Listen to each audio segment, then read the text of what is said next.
चढ़ती कला fast news.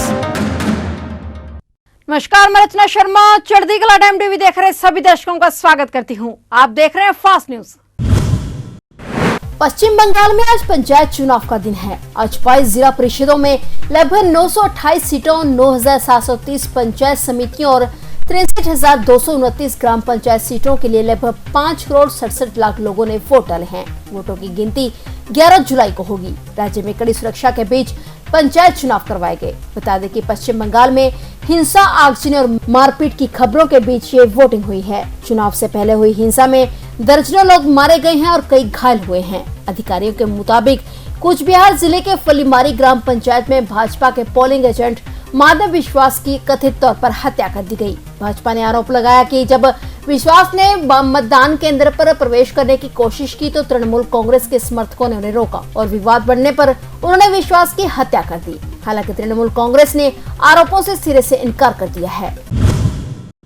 प्रधानमंत्री नरेंद्र मोदी कई विकास परियोजनाओं की आधारशिला रखने के लिए चुनावी राज्य तेलंगाना के दौरे पर पहुंचे थे। पीएम मोदी ने वारंगल में लगभग 6,100 करोड़ रुपए की कई सड़क और रेल बुनियादी ढांचा विकास परियोजनाओं की आधारशिला रखी है। इससे पहले पीएम नरेंद्र मोदी ने तेलंगाना के वारंगल में भद्रकाली मंदिर में पूजा अर्चना की। उन्होंने कहा कि तेलंगाना में हाईवे और एक्सप्रेसवे प्रोजेक्ट से कनेक्टिविटी बढ़ेगी। वारंगल में रेलवे वैगन कारखाने से लोगों को बहुत रोजगार मिलेगा। पीएम ने कहा कि देश का कोई भी कोना तेज विकास की किसी भी संभावना से पीछे नहीं रहना चाहिए। आज हर प्रकार के इंफ्रास्ट्रक्चर के लिए पहले से कई गुना तेजी से काम हो रहा है। आज पूरे देश में highway, expressway, economic corridor, industrial corridor का जाल बिछ रहा है। पीएम मोदी ने इस दौरान एक बड़ी चुनावी रैली को भी संबोधित किया। जल्द ही भारत में 24 घंटे और 7 दिन वर्चुअल अदालत लगेगी, जहां पर ट्रैफिक चालान के अलावा भी कई मामलों का निपटारा किया जा सकेगा। वर्तमान में यह वर्चुअल अदालत केवल ट्रैफिक चालान का मामला ही देखती है और अब वित्त मंत्रालय ने इस विषय पर व्यापक शोध अध्ययन के लिए न्यायिक अकादमियों, कानून विश्वविद्यालयों, IIM और IIT से प्रस्ताव आमंत्रित किए हैं और इस मामले में कानून मंत्रालय का कहना है कि प्रस्ताव मंगाने का मकसद अदालत में वकीलों और उल्लंघनकर्ताओं की मौजूदगी को खत्म करना है, ताकि अदालत में आने वाले लोगों की भीड़ को कम किया जा सके। इससे जुड़े प्रस्ताव को 1 अगस्त तक जमा किया जा सकता है। खास बात यह है कि वर्चुअल अदालत को वर्चुअल जजों द्वारा ही संभाला जाएगा। मंत्रालय के मुताबिक इनका अधिकार क्षेत्र पूरे राज्य तक बढ़ाया जाएगा। इस तरह से अदालत का कीमती समय भी बचेगा।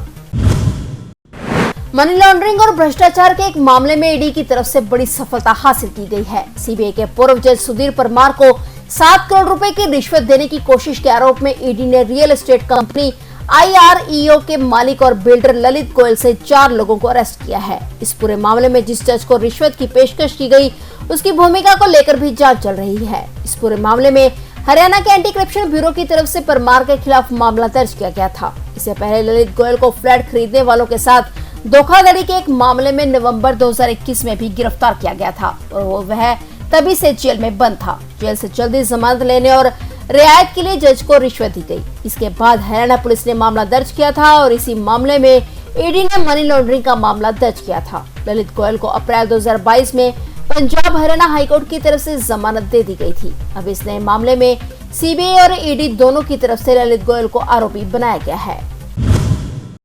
दिल्ली के इंदिरा गांधी इंटरनेशनल एयरपोर्ट पर 13 जुलाई से अनोखा नजारा देखने को मिलेगा। राष्ट्रीय राजधानी में दोहरी एलिवेटेड ईस्टर्न क्रॉस टैक्सी वे और चौथा रनवे 13 जुलाई से चालू हो जाएगा। फिलहाल इंदिरा गांधी हवाई अड्डे पर 3 रनवे हैं। ईस्टर्न क्रॉस टैक्सीवे से समय और ईंधन की बचत होगी। पहले रनवे नंबर 3 पर उतरने और टर्मिनल पर एक जाने के लिए एक विमान को 9 किलोमीटर की दूरी तय करनी पड़ती थी, जो अब घटकर 2 किलोमीटर रह जाएगी। इससे फ्लाइट के उड़ान भरने और उतरने के दौरान यात्रियों को जो सड़क पर इंतजार करना होता था, वह भी घटकर कम हो जाएगा।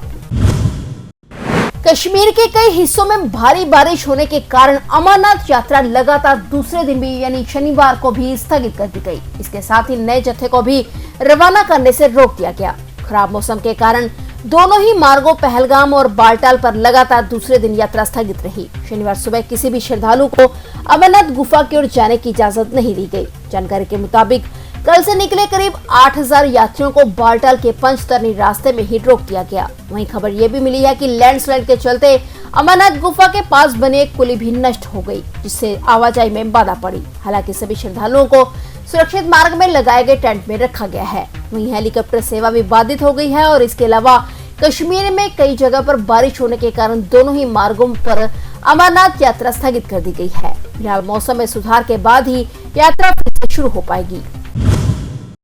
रूस यूक्रेन युद्ध का 1 साल से ज्यादा समय हो चुका है। संयुक्त राष्ट्र ने यूक्रेन में रूस के युद्ध के कारण हुई नागरिक क्षति की निंदा की है। संयुक्त राष्ट्र ने कहा कि लड़ाई 500 दिन से अधिक हो गई है और संघर्ष का कोई अंत नजर नहीं आ रहा है। यूक्रेन में संयुक्त राष्ट्र के मानवाधिकार निगरानी मिशन ने एक बयान में कहा कि रूस के 24 फरवरी 2022 के आक्रमण के बाद से 500 बच्चों सहित 9000 से अधिक नागरिक मारे गए हैं। हालांकि संयुक्त राष्ट्र के प्रतिनिधियों ने पहले कहा कि वास्तविक संख्या बहुत अधिक होने की संभावना है। हमलों ने बुनियादी ढांचों और आपूर्ति लाइनों को भी निशाना बनाया है, जिससे नागरिक बिजली और पानी से वंचित हो गए हैं।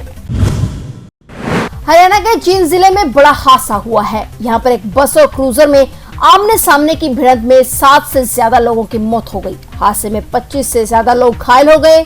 घायलों को अस्पताल ले जाया गया। बताया जा रहा है कि भिवानी रोड पर बीबीपुर गांव के पास ये हादसा हुआ है। हरियाणा रोडवेज का कंडक्टर भी हादसे में घायल हुआ है और उसके सिर पर चोट लगी है। कंडक्टर ने बताया कि क्रूजर गाड़ी एक कार को ओवरटेक कर रही थी और इस दौरान यह बस से आ भिड़ी। उन्होंने बताया कि बस में 15 से 20 सवारियां थी, जबकि क्रूजर में भी 10 लोग सवार थे। क्रूजर के ओवरटेक करने की वजह से ये हादसा हुआ है। घटना में क्रूजर के परखच्चे उड़ गए और शव गाड़ी के अंदर ही फंस गए, जिन्हें कड़ी मुशक्कत के बाद बाहर निकाला गया। घायलों का जींद सामान्य अस्पताल में इलाज चल रहा है। क्रूजर में सवार लोगों की मौत हुई है, इनमें कुछ बच्चे भी शामिल हैं।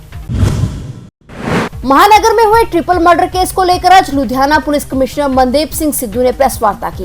उन्होंने कहा कि स्लेम टाबरी इलाके में घर पर बुजुर्ग 70 साल के चमन लाल, 67 साल की पत्नी सुरिंदर कौर और 100 साल की बुजुर्ग मां बच्चन कौर के हुए ट्रिपल मर्डर को पुलिस ने 12 घंटे में सुलझा लिया है। ये हत्या किसी और ने नहीं बल्कि पड़ोसी रोबिन उर्फ मुन्ना, जो कि 32 साल का है, उसने अपने 2 साथियों के साथ मिलकर की है। लुधियाना पुलिस कमिश्नर ने कहा कि वारदात लूट के इरादे से नहीं बल्कि रंजिश के चलते की गई, क्योंकि कोई भी लुटेरा लूट की वारदात को अंजाम देकर फरार होने की कोशिश करता है। उसके पास इतना समय नहीं कि सबूत मिटाए। उक्त आरोपी वारदात के बाद सबूत मिटाने के लिए घर से कुछ कीमती सामान भी ले गया और गैस सिलेंडर खोल दिया गया, जबकि अगरबत्ती जला दी गई ताकि सबको लगे कि सिलेंडर फटने से मौत हुई है। पुलिस कमिश्नर ने बताया कि आरोपी ने परिवार के तीनों सदस्यों को हथौड़े से वार करके मौत के घाट उतारा। भारतीय जनता पार्टी पंजाब के नवनियुक्त प्रदेश अध्यक्ष सुनील जाखड़ को लेकर अहम खबर सामने आई है। जानकारी के अनुसार जाखड़ 11 जुलाई सुबह 11 बजे अपना पदभार ग्रहण करेंगे। आपको बता दें कि सुनील जाखड़ के पदभार ग्रहण करने के कार्यक्रम में प्रभारी भाजपा पंजाब एवं पूर्व मुख्यमंत्री गुजरात विजय रूपानी, राष्ट्रीय सचिव एवं सह प्रभारी भाजपा पंजाब नरेंद्र सिंह रैना, केंद्रीय राज्य मंत्री सोम प्रकाश मुख्य रूप से उपस्थित रहेंगे। भारत और पाकिस्तान के मुकाबले का सभी को बेसब्री से इंतजार रहता है। 15 अक्टूबर को नरेंद्र मोदी स्टेडियम में, यानी दुनिया के सबसे बड़े स्टेडियम में, दोनों ही टीमें वर्ल्ड कप में आमने सामने होंगी। इससे पहले इमर्जिंग एशिया कप से लेकर एशियन गेम्स में भी दोनों की भिड़ंत होनी है। 31 अगस्त से पाकिस्तान और श्रीलंका में एशिया कप खेला जाना है और यहाँ भी दोनों टीमों की भिड़ंत कम से कम 2 बार हो सकती है। लंबे समय से दोनों टीमों के बीच द्विपक्षीय सीरीज नहीं खेली जा रही है, इस कारण ये बड़े टूर्नामेंट में ही एक दूसरे के खिलाफ उतरते हैं। फिलहाल फास्ट न्यूज में इतना ही और नए समाचारों के साथ फिर से हाजिर होंगे। तब तक के लिए देखते रहिए चढ़ती कला टाइम टीवी। चढ़ती कला फास्ट न्यूज।